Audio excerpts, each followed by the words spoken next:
she had asked off. She traded because the week before she was supposed to work, but then there was a 40th anniversary thing, so she traded with something, and she didn't realize she had Monday also. I think she had to work that holiday. That so. third day. Did she get time and a half though? I don't know. You do, yes, they get But time she, and a half. A little bit. She said she'd rather work that holiday because it doesn't matter much. Yeah. Then she gets July 4th off, so. The only downside is it was real bad. What was that? It was just a real bad But she day. came home sick, and what did, she was sick on Tuesday, what did Finley say? Her stomach was sick, and he brought her an apple and said, "Don't worry, Mama, you sleep in, I'll babysit Brooklyn." So he went out, turned the TV on, and gave her snacks. Oh my goodness, he's got it all figured out. Look at it. That's hilarious. Don't worry. Yeah, I'll I got babysit this. Brooklyn. So he turned the TV on and gave her snacks. Oh my gosh, that's hilarious. All right, we're ready to begin. And we'll begin with prayer. Dear Lord God, Heavenly Father, we know in Jeremiah 29, verse 11, that we're told that you know the plans you have for us, plans to prosper us, not to harm us, plans to give us hope in a future. And how we see that being carried out not only in the life of Joseph, but also in the lives of his brothers and his father, that you were there to work your plans in all that was taking place, even though it at times seemed like things were all chaotic. Your plans were in place for their good, for their prosperity, and for the prosperity of your church. That gives us comfort and confidence to go forward in our lives, dear Lord, knowing that your plans are there for us and that they will be there also to prosper us and keep us close to you. Thank you for that. Bless us in our study. Amen. So we're up to lesson 6. And we're question number 11 that is there. And it starts with Genesis 42:9b. But let's just start a little bit back with verse 6 of chapter 42 to get into what we're studying for today. So 42 verse 6 begins, Joseph was a governor over the land. He was the one who sold grain to all the people of the land. Joseph's brothers came and bowed down to him with their faces to the ground. Okay, so Joseph was we see two positions he held. He was the governor over the land, which meant what?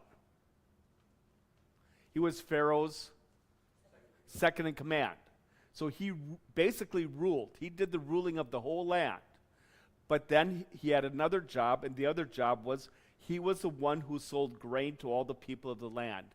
Not that he personally was there handing out the grain, but he oversaw the people who did that, which was very important that he was personally involved with that, because that meant that he would be right there when what occurred? When the brothers came to get grain from him. Joseph's brothers came and bowed down to him with their faces to the ground. So they had come to get grain from Egypt. There was nothing growing in the land. There was a famine. 1 year had gone by, and they were able to live on what everything the land had produced the year before, but now the food had run out. There was no planting that year. Nothing grew, so they needed to get food.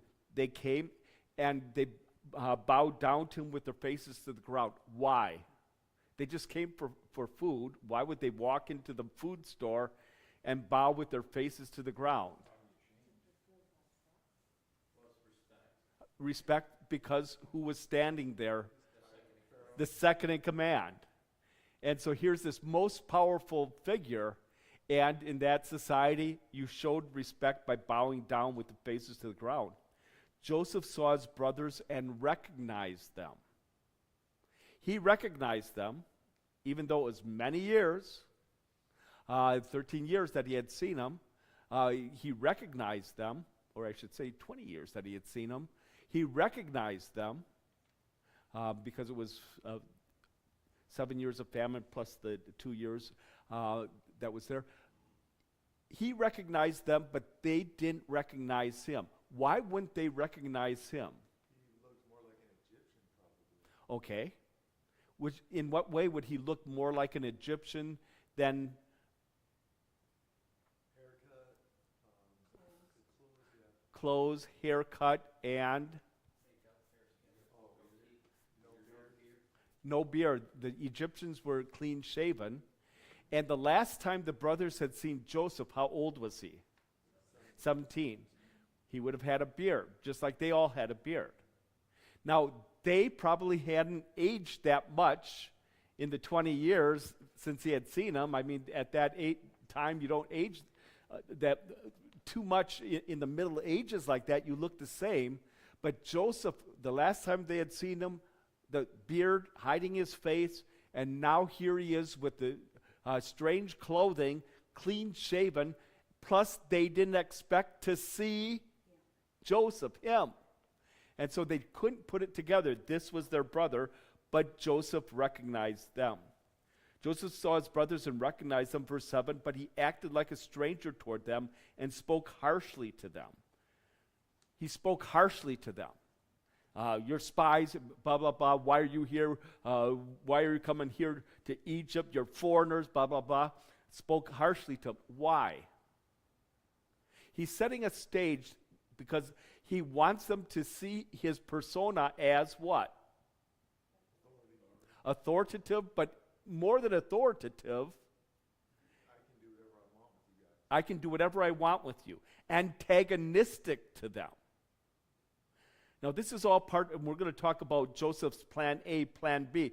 This is all part of his plan that he needs to get them to be deathly afraid of him, to see him as very antagonistic against them. He asked them, where did you come from? They said, from the land of Canaan to buy food. Verse 8, Joseph recognized his brothers, but they did not recognize him.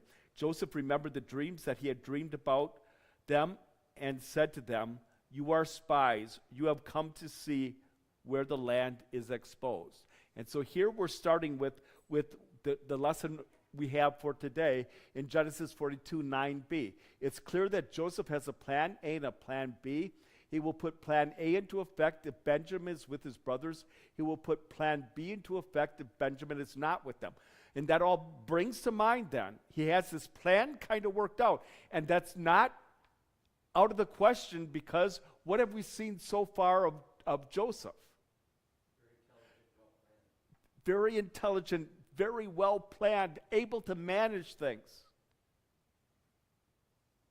And so God must have let him know, or he figured it out, that with a famine being in the land, eventually his brothers would come to get grain. And so now I have these two plans in mind. Plan A, if they bring Benjamin, I'm going to treat them this way. Plan B, if they don't bring Benjamin, I'm going to treat them this way.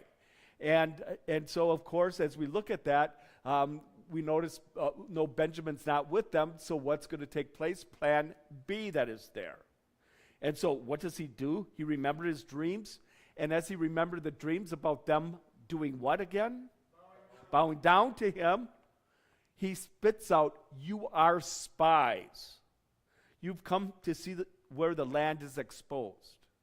Now realize that that charge was not out of the realm of possibilities. Because for the most part, whenever Egypt was invaded, where did it come from? The north. From the north.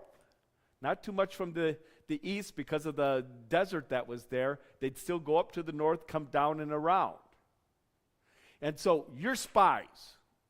Right from the get-go, right from the beginning, he's very antagonistic and hostile to them. All part of the plan. Verse 10, they said to him, no, my lord, your servants have come to buy food. We are all one man's sons. We are honest men. Your servants are not spies. And so now they're answering that charge, you're all spies. And what do they give as evidence that they're not spies? They're all from one family. We're all brothers from one family. How could we be spies? No one would send all the brothers from the family to spy on a land. That'd be stupid. If a government's sending spies, it'd be a number of different people, and it probably would not be 10 people to draw attention to the fact. No, you have come to see where, we're not spies. Verse 12, he said to them, no, you have come to see where the land is exposed. Again, hostility. They said, "We, your servants, are 12 brothers, the sons of one man in the land of Canaan. Listen, at the present time, the youngest remains with our father, and one is no more." Boy, they're giving a lot of personal information here. Personal information which Joseph is going to use against them. Why would they give all this personal information out? Trying to validate they're not spies. Again, he's being hostile to them. They need to get food to take back to their families. Not just their father, their families, their wife and their children. Otherwise, what's going to happen to them? Starve to death. And so they need to get across to him, we're just here for the food. And so what information do they give him? We're all the sons of one father. In fact, how many were there of us? 12 of us. The 12. And at the present, the youngest is with our father, and one is no more. So they acknowledge there's one of the brothers that is no more. And in their mind, they probably thought that was the case. He had been sold as a slave. Slaves usually didn't last all that long for the most part. So one is no more. So they give out this personal information which Joseph knew, but which he's going to act now as this hostile ruler, governor, to use against them. Verse 14, Joseph said to them, "It is just as I said, you are spies. This is how you will be tested. By the life of Pharaoh." Okay. What is he doing when he says by the life of Pharaoh? An oath. He's taken an oath by the life of Pharaoh. Now, usually when we talk about oaths, we're talking about in whose name our promises or oaths made. In God's name. You promise to tell the truth, the whole truth, nothing but the truth, so help you God. But now he's saying by Pharaoh. He didn't say by God. Why would he say by Pharaoh's name? They consider Pharaoh to be a living God. True. But again, what part was Joseph playing here? That what did he not want to let on to his brothers? Yeah. That he was totally separate, that he was this Egyptian ruler right underneath Pharaoh, and so he's going to take the oath in Pharaoh's name, as it were. By the life of Pharaoh, you shall never get out of here unless your youngest brother comes here. All right. He's showing this hostility, that he's mean, that he's antagonistic. And now he makes a demand, and what is the demand? You must bring your youngest brother. Why does he make that demand? What's plan B?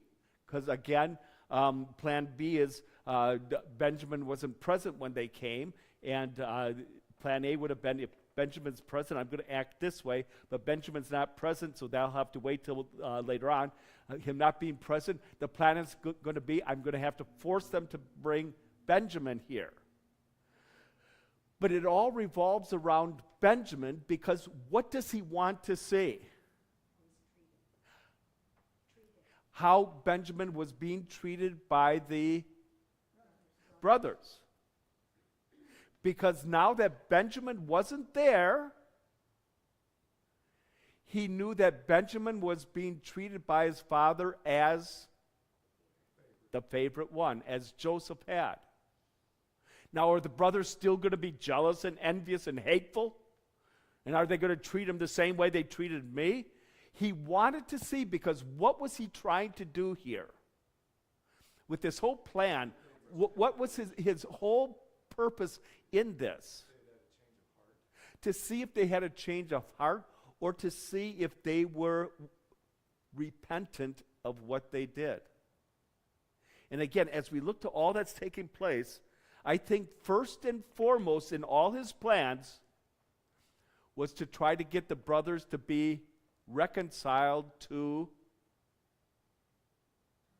God first, and then reconciled to him.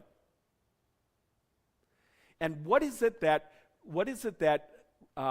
is needed to get us ready to be reconciled to God. You have law, you have gospel. What is it that prepares the heart to be reconciled? The law. The law strikes terror in the heart. And then the gospel comes, the open arms of embrace from God comes. And so now this is the law that Joseph is here using to try to see, where are my brothers? Have they not changed at all? Are they going to be willing to sell, as it were, Benjamin into slavery to save their own hides or to earn 20 pieces of silver, which is what they got from Joseph? Is it everything about them still? And is Benjamin being treated the way I was? That was there. So again, you shall never get out of here unless your youngest brother comes. Verse 16, send one of you to get your brother. The rest of you will be kept under arrest so that your words may be tested, whether you are telling the truth.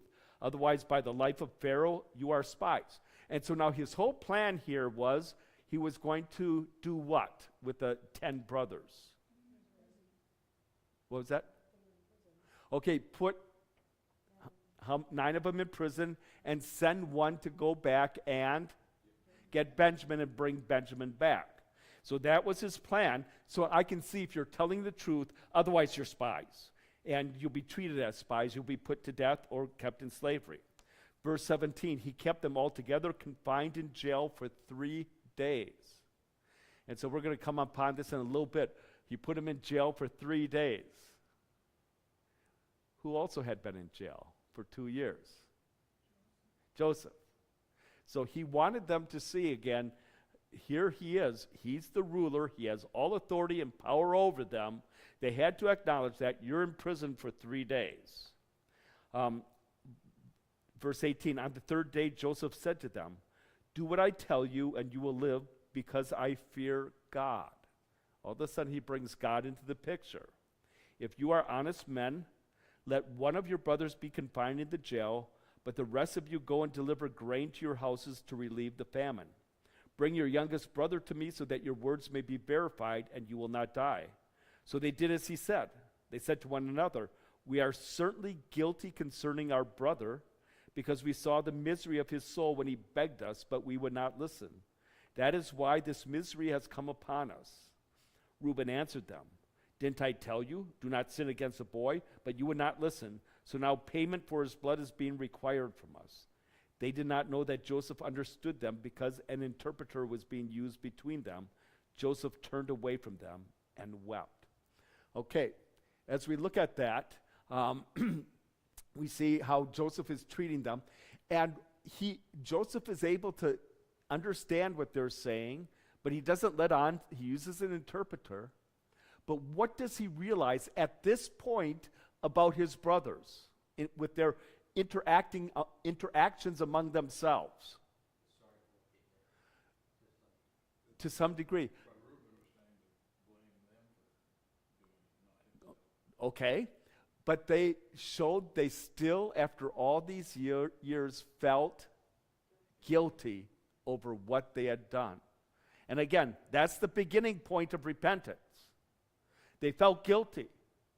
And so this is what Joseph wants to see and wants to bring out there. So now let's get to our worksheet. Question number 11. Benjamin was not present, so Joseph started with plan B. Discuss the details of the story in the context of getting the brothers to bring Benjamin with them the next time they came to buy food. What would Joseph accomplish with each step of his plan? So let's go through Joseph's step of plan B. They hadn't brought Benjamin with them. They had brought the 12, or the 10. Why do you think, we know why they didn't bring, Benjamin, the father's favorite. He didn't want to lose him.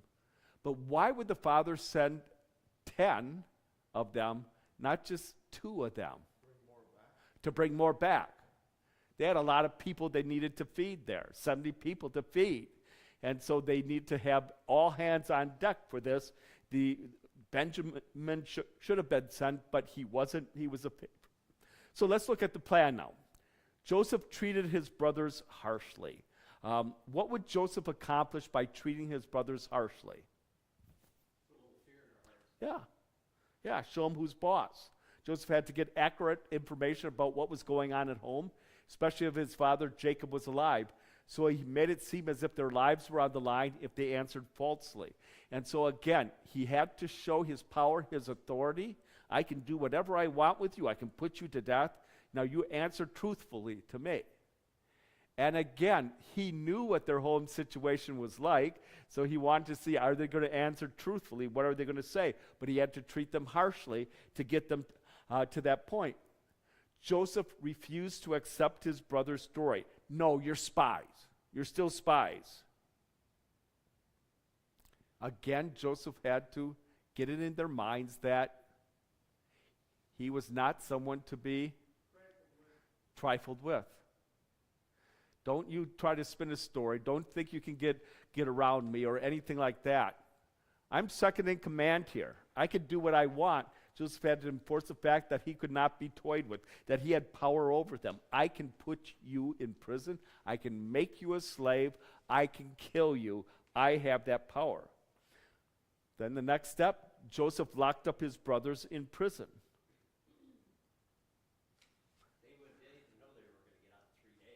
They didn't know they were going to get out in 3 days. They didn't know what was going to happen.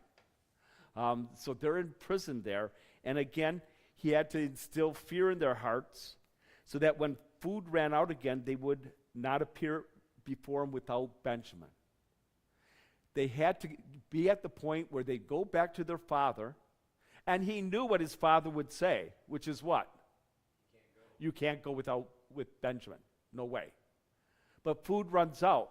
They had to be at the point where they said, we can't go back unless Benjamin goes with us.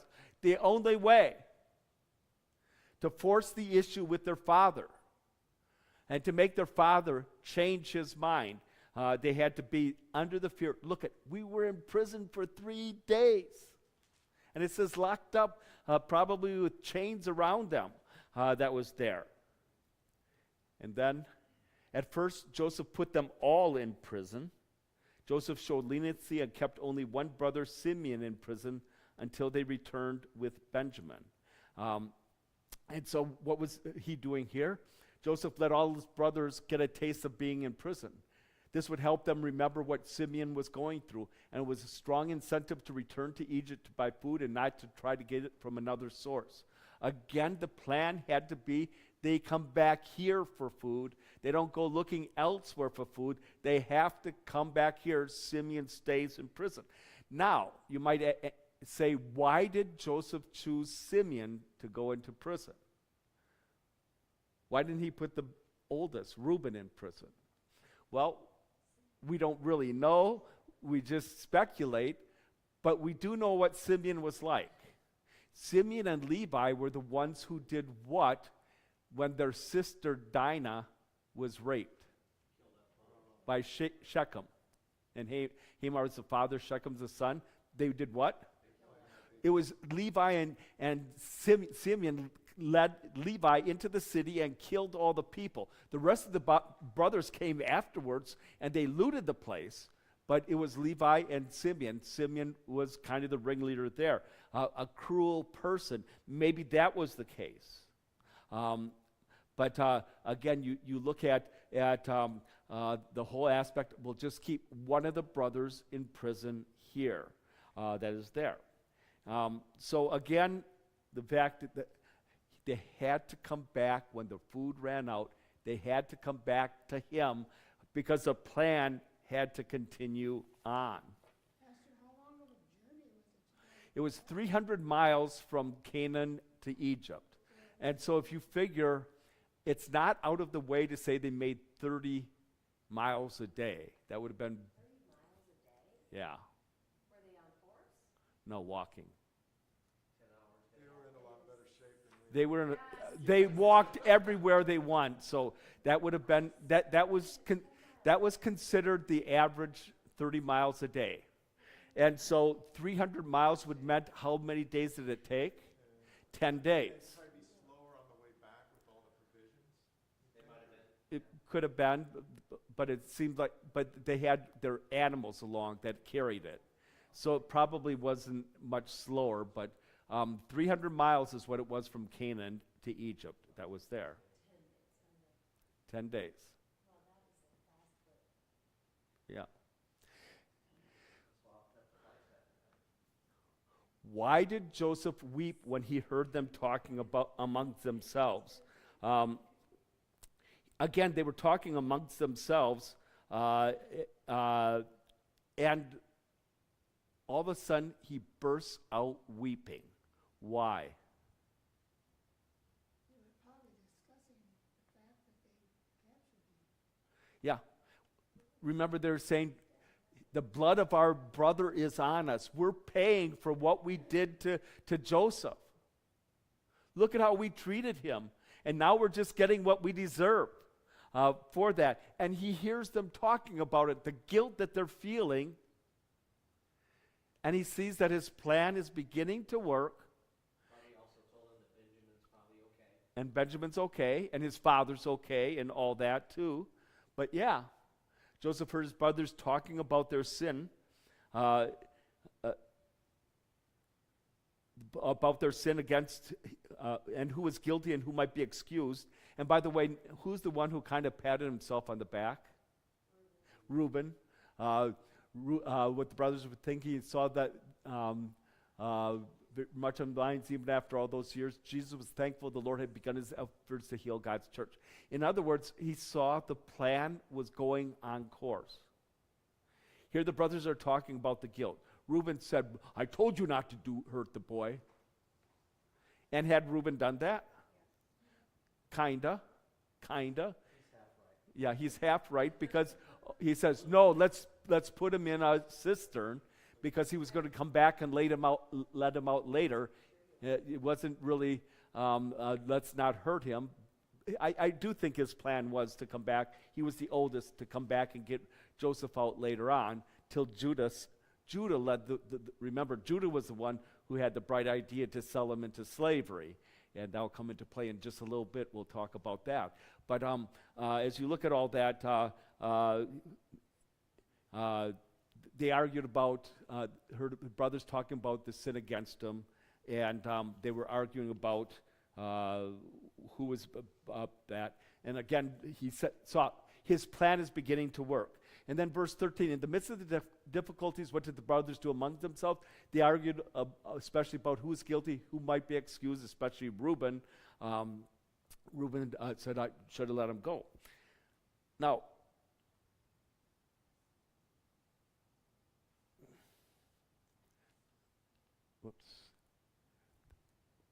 verse 14, yeah. Verse 14, we're getting into the next section now as we look at that. So, he sends the 9 home. Simeon stays in prison. He had heard them talking about, it's because of what we did for Joseph. This is all happening to us. He realizes the plan at its very beginning here is beginning to work. So now we get to 24b through 38, and we'll read there. After he returned and spoke to them, he seized Simeon from among them and tied him up before their very eyes. Tied him up. Put him in prison, tied up. Then Joseph gave a command to fill their containers with grain, to return each man's money into his sack, and to give them food for the journey. So basically, what does he do? He fills their bags with grain that they paid for. But then what 2 things did he do after that are kind of strange, that you wouldn't expect from this harsh, mean, authoritative governor that had treated him so? What did he do? He put the money in the sack, and then what second thing did he do? Gave them provisions for the way home. Food to eat on the way home. All right. Now, this is all part of the plan. All part of the plan that he's going to put the money in their sacks, so that finally when they figured it out that they had the money in their sacks, they'd be even more fearful, because they would not just be considered spies, but now they would be considered thieves. What could they say in the face of that? We're thieves. He's certainly going to throw all of us in prison. But then why give them provisions for the way home? They didn't pay for the provisions. They didn't ask for the provisions. He just said, give them provisions so they have something to eat on the way home. They were in the twilight zone. Okay, yeah, he was putting them in that twilight zone with everything. But what would have happened if he had not given them provisions for eating on the way home? They would have opened up their bags even sooner to get some food to eat and discovered the money. And he didn't want them just to be a little ways away, discover the money, come back and say, this was in our bag, here it is. He wanted them to be far enough on the journey, at least 5 days or whatever, before they finally had to dip into the provisions, and thus they didn't have a chance to return back to him to give the money back. Again, the plan had to carry itself out. They had to have this fear as they went back, fear that if we go back, we're going to be considered thieves. But we need food to eat, and we still have to bring Benjamin and all that. Again, he was putting them through an emotional, guilt-ridden trip that they were having as they dealt with all that. Because, again, he wanted to see, where's their core at? Have they changed? Or are they going to throw Benjamin under the bus like they threw me under the bus? Continuing on, end of verse 25. So all this was done for them. They loaded their donkeys with their grain and departed from there. When one of them opened his sack at the lodging place to give his donkey food, he saw his money. It was right there in the mouth of his bag. He said to his brother, my money has been returned. Look, there it is in my bag. Their hearts sank, and they turned to one another trembling and said, what is this that God has done to us? Shouldn't it have been, what is this the governor has done to us? What is this that God has done to us? Again, showing what are they dealing with?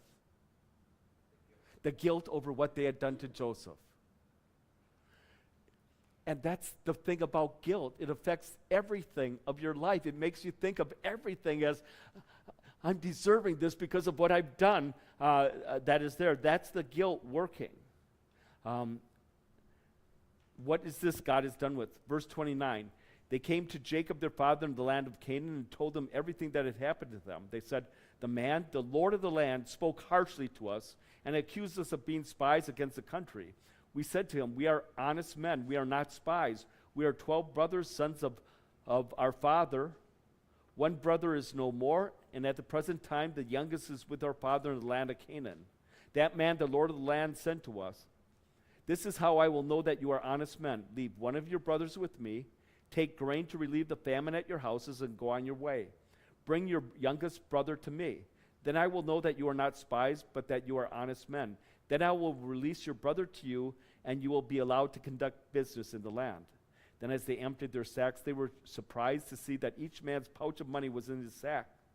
When they and their father saw this pouch of money, they were afraid. Jacob their father said to them, you have deprived me of my children. Joseph is no more. Simeon is no more. And now you want to take Benjamin away. All these things are against me. Reuben spoke to his father. You may put my 2 sons to death if I do not bring him back to you and trust him to my care, and I will bring him back to you again. Jacob said, my son shall not go down with you, since his brother is dead, and he alone is left. If he has mishap on the journey that you are taking, you will bring my gray hairs down to the grave with sorrow.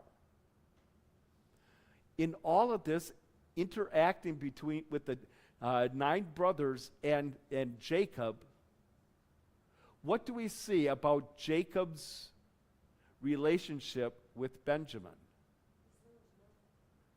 What was that? He's learned nothing. Benjamin was being treated as a favorite son. It's almost as if he didn't care about the 9. He didn't care about Simeon. But if I lose Benjamin, you're going to bring my gray hair down to the grave. To Sheol is what the Hebrew says there. Down to Sheol. And you look at that. you look at that, what he's doing to the other brothers, he's just kind of rubbing their faces in. Benjamin's the favorite. And do you think this was all part of the plan of Joseph?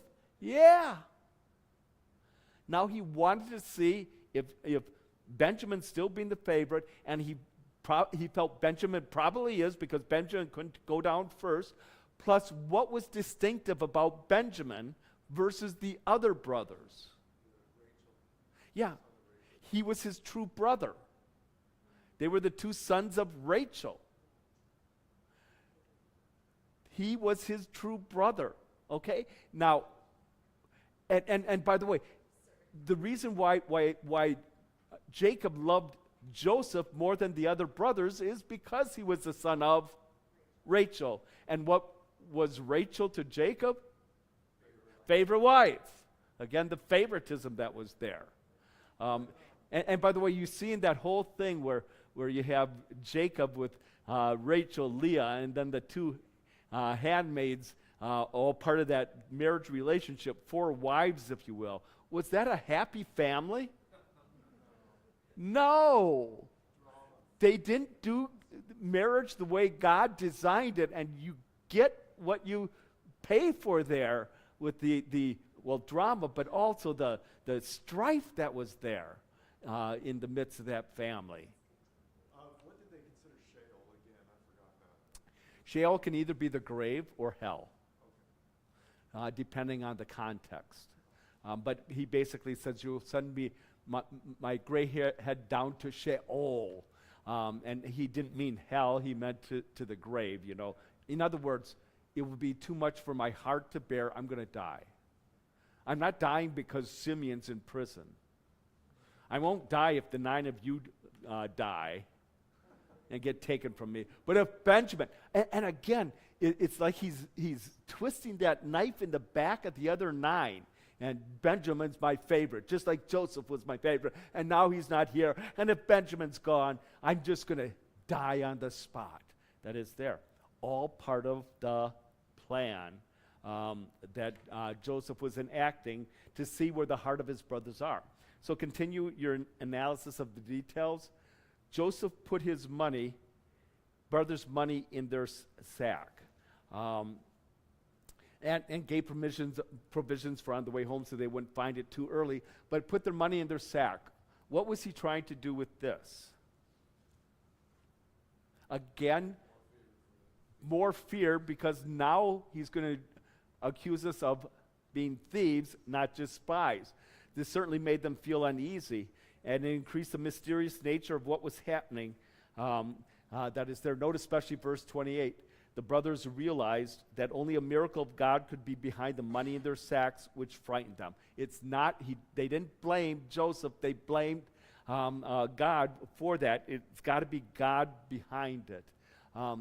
And he said that God's people did not owe Martin Luther, should have been Luther there. Martin Luther said that God's people did not owe the Egyptians anything for the grain they took home. In fact, the Egyptians should be paying Jacob's family for sending Joseph to save them.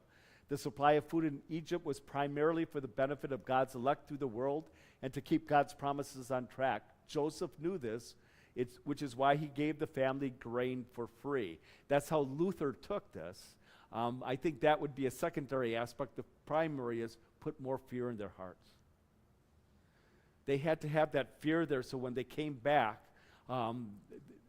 they just stood before Joseph and to take whatever it was that he would have to give them so that they could do whatever they could to save Benjamin if their hearts had been changed. Well, Jacob refused even to think about letting Benjamin accompany the brothers to Egypt. What about that detail? Well, all during the time Jacob's family was using up the food from the first trip to Egypt, poor Jacob must have been fighting the idea of letting Benjamin out of his sight. As the brothers watched the supply of grain diminish, they knew they would soon have to confront their father and make him suffer more, force him to send Benjamin down with them. Now remember, going down to Egypt the second time would not be an easy thing for them. Not because of the 300 miles, but because, yeah, the money in the bag. Now everything's against us. Now we have to go down and face the music for that, which they had a plan for, by the way, but we have to face the music for. And again, you look at that, the ingenious plan, you could say, by Joseph in trying to find where the heart of the brothers is. We're not told, no, how long it was, but you can bet under Jacob's direction that he made it last as long as it could. Jacob did, because he didn't want them going back with Benjamin. He knew that that's what was required, but he didn't want to do it. And so you could bet that they ate bare minimum, trying to make it last as long as it could. But finally it's running out, and nothing else could be helped with that. Application, we'll just pass that. Let's get into lesson 7 then.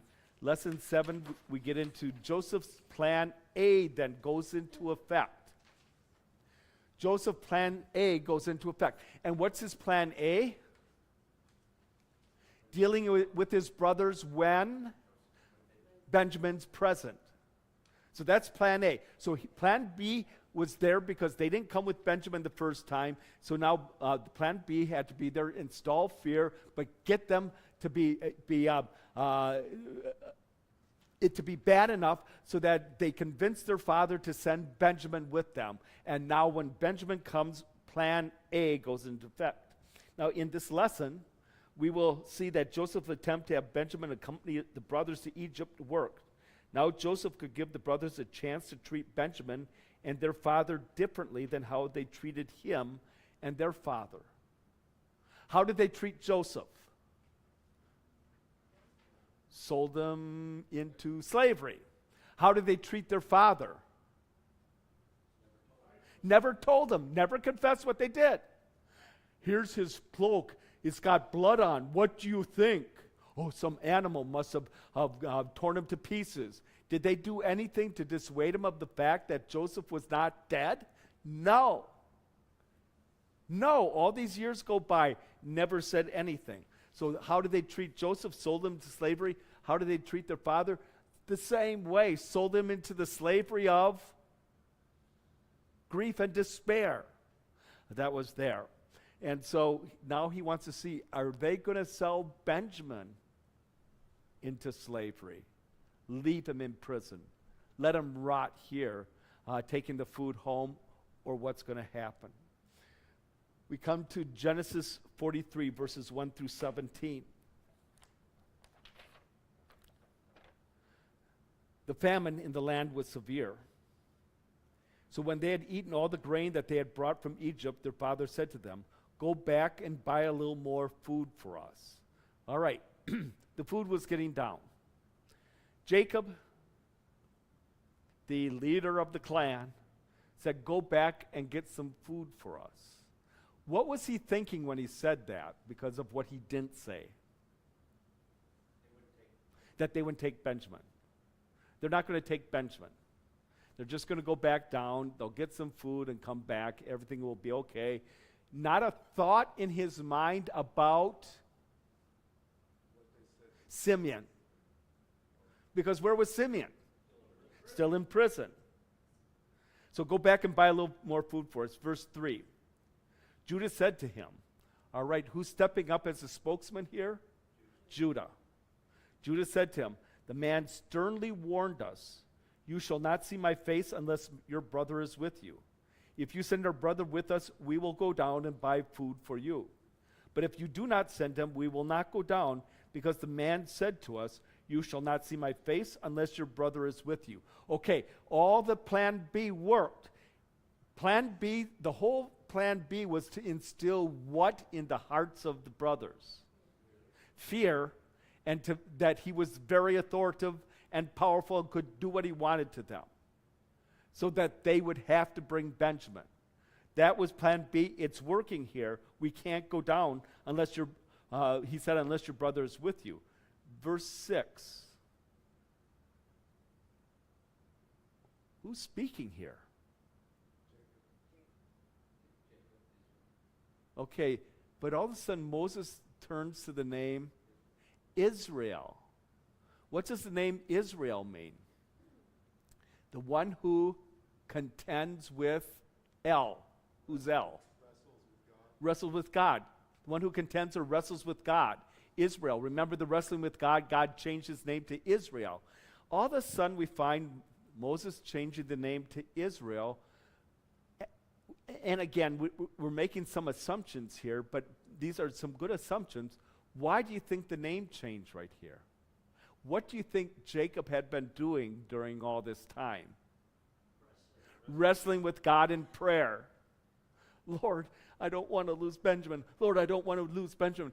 Please do a miracle and make this food last and last and last and last and last so we don't have to go down again. Again, with no thought of Simeon in mind that is there.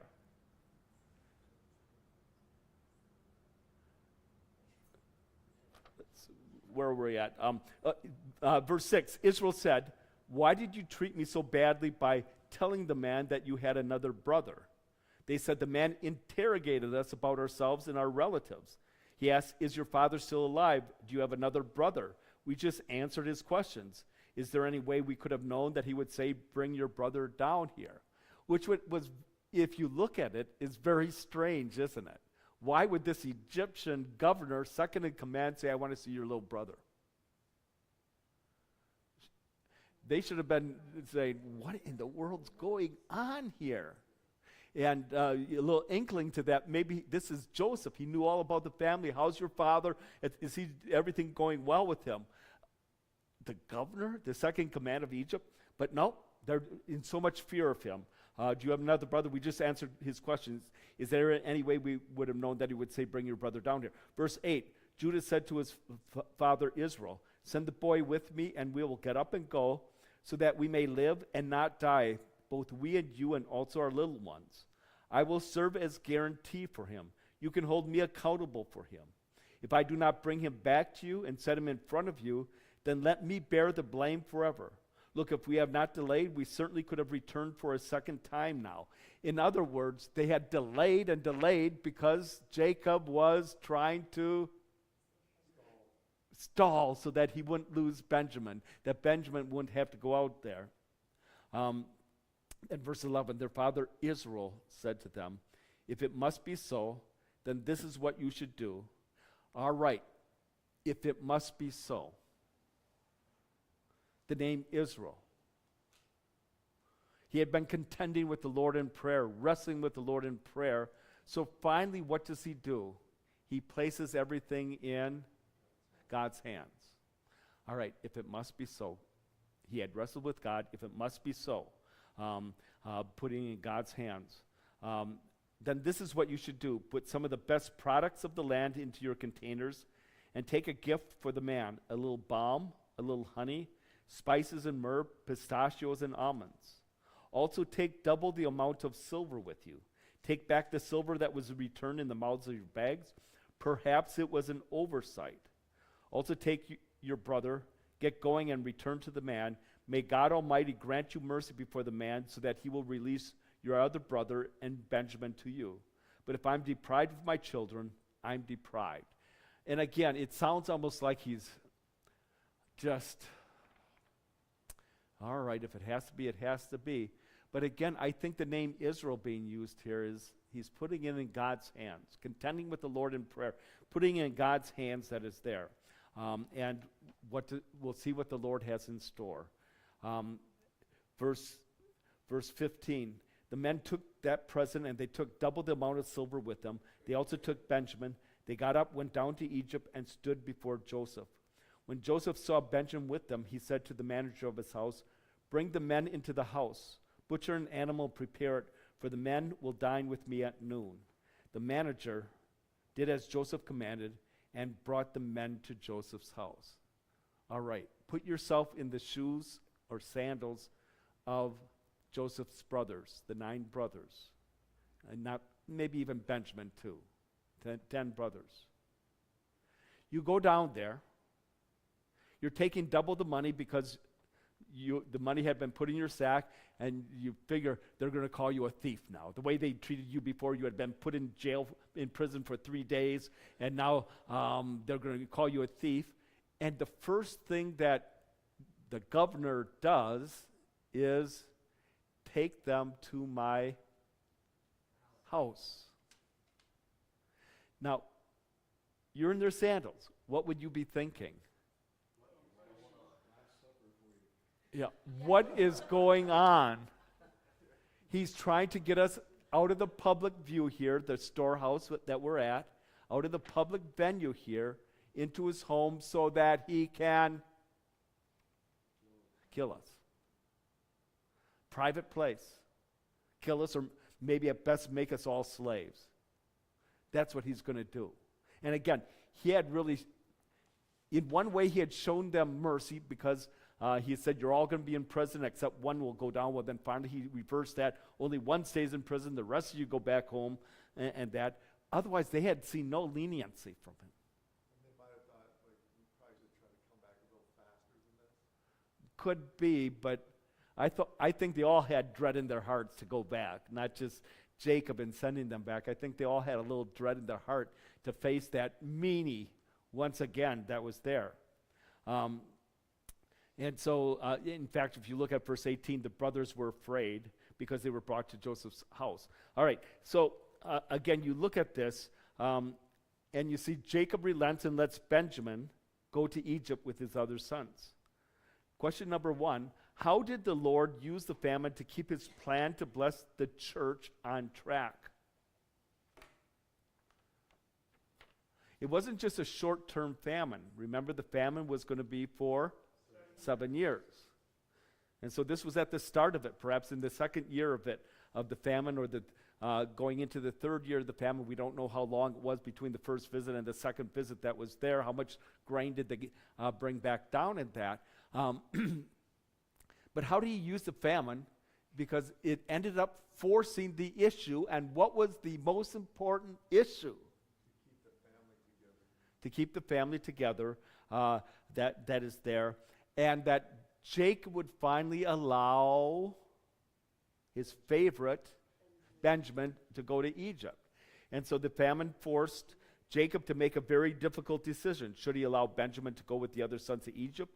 After all, he had lost Joseph and Simeon when they were with their brothers, and now the brothers want to take Benjamin. They don't have a very good track record here, especially not in front of that governor down there.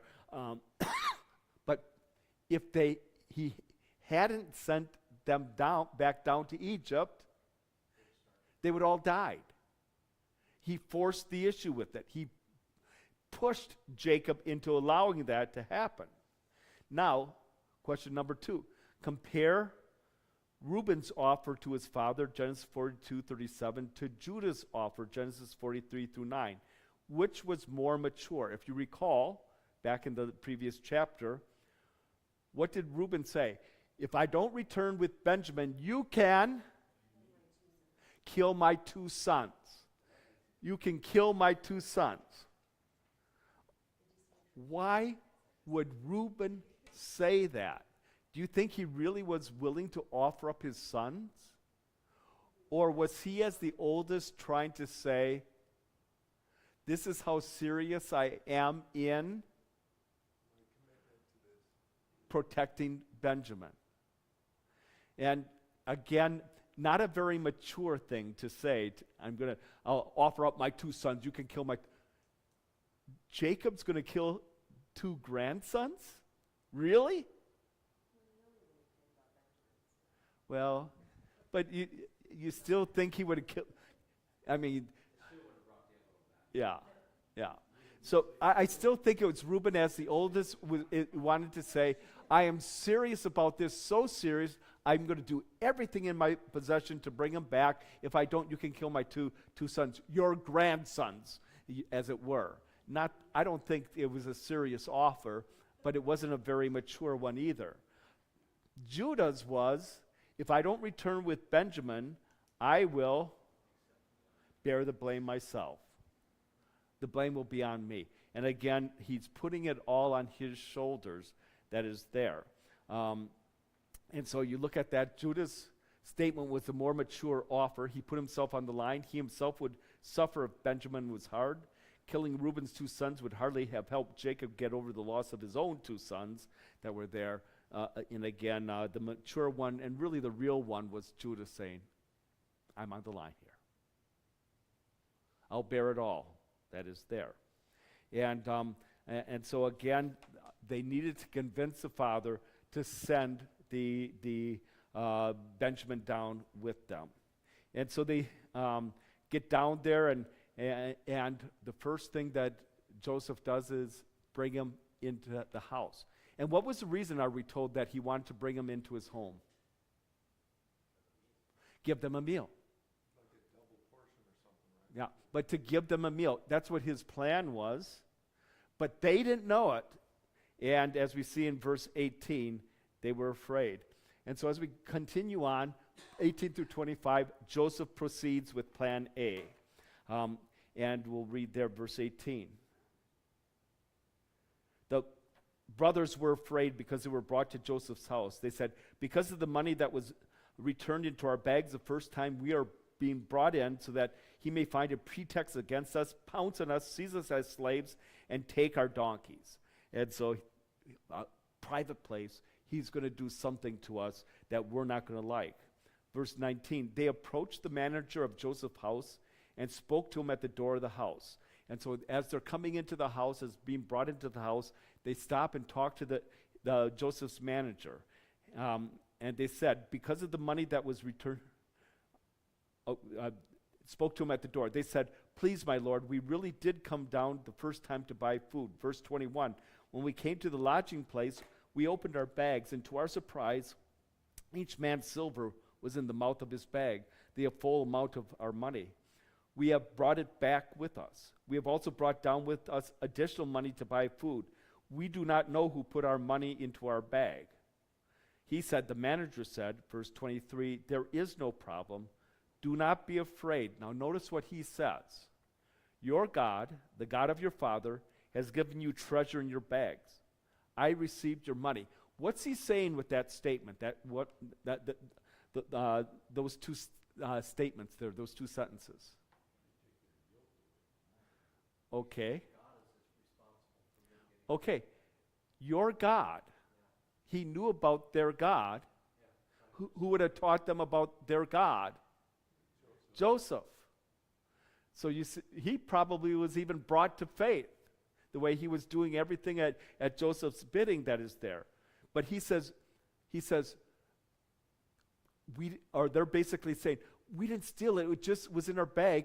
And he says, no, it was not your money that was there in the first place. Your God gave it.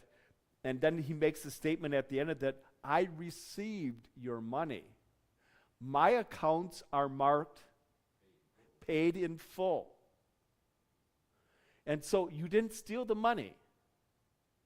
Well, then how did it get there?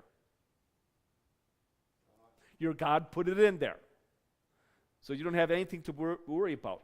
Then he goes on, he brought Simeon out to them. So the brothers are all united now. And so as we look at that room, how many brothers are going to be in that room? All 12. All 12 brothers, though they think only 11 of the brothers are going to be there. Verse 24, the men brought the men into Joseph's house and gave them water so they could wash their feet. He gave their donkeys fodder. They didn't have to feed them. He did. They prepared the gifts for Joseph, the gifts they had brought, who was coming at noon, because they heard that they would be eating bread there. So they're going to have a meal. Joseph's going to come at noon. Why couldn't Joseph be there right then? He's got his job to do, ruling the country, handing out the food. Verse 20, or just verse 25. Okay, let's stop there. And as we look at that, Joseph proceeds with plan A. Question number 3. Why could Joseph now proceed with plan A? Benjamin was there. Benjamin was with the brothers. Question number 4, Joseph's steward began to take a major role in the story. What might we conclude about the steward's faith from how he spoke to the brothers? Might this be another fruit of Joseph wearing his faith on his sleeve? he knew about their God. From the way the steward spoke to Joseph's brothers, he must have been in on Joseph's plan. If so, this would suggest that he had come to faith in the God of Israel. He talked about your God. He mentioned your God. And again, as you look at that, realize most of the people in Egypt worshiped false gods, and one of the false gods was Pharaoh. Pharaoh was considered a god, one of the gods that was there. But we see something completely different with this steward right here. We're going to stop there, and next time we'll continue with Genesis 43, 26 through 34. We're getting right into the real, if you will, exciting portion of this story to see how this plan A now comes to fruition. Everything that Joseph had worked to this point, and it all worked perfectly in this. And again, God had a plan. God had a plan, and Joseph carried it out to fruition. We'll close with prayer. May the grace of our Lord Jesus Christ, the love of God, and the fellowship of the Holy Spirit be with us all. Amen.